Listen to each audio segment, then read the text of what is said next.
ฝากกดติดตามและกดไลค์กดแชร์ CBN Thailand For the first time in 4 months on Sunday, Hamas fired rockets into Tel Aviv. The attack sent millions running into bomb shelters.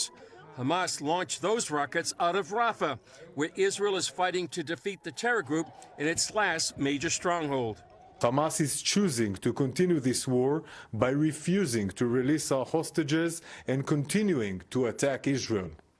Hamas is holding 125 of our people hostage across our border in Gaza. The Israel Defense Forces say they're continuing their operations in Gaza, including Rafah, since they're fighting in accordance with last week's ruling by the International Court of Justice. A senior Israeli official said the court said not to commit genocide, and Israel is not committing genocide while fighting according to international law.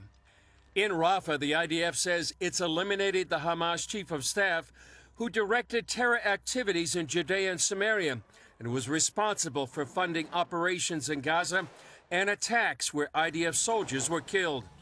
Hamas health authorities say at least 35 Palestinians were killed in Israeli airstrikes. Israel says a fire spread into an area with civilians.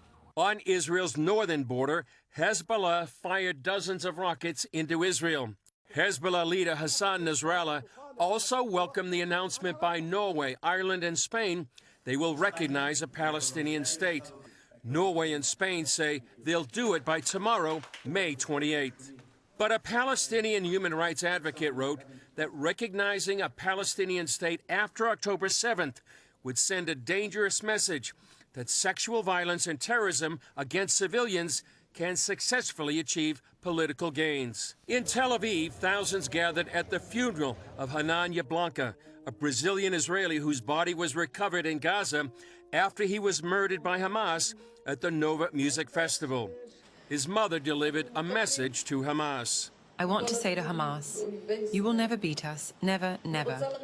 The Jews were always murdered because they were Jews. It didn't work for anyone, and it won't work either. Chris Mitchell, CBN News, Jerusalem.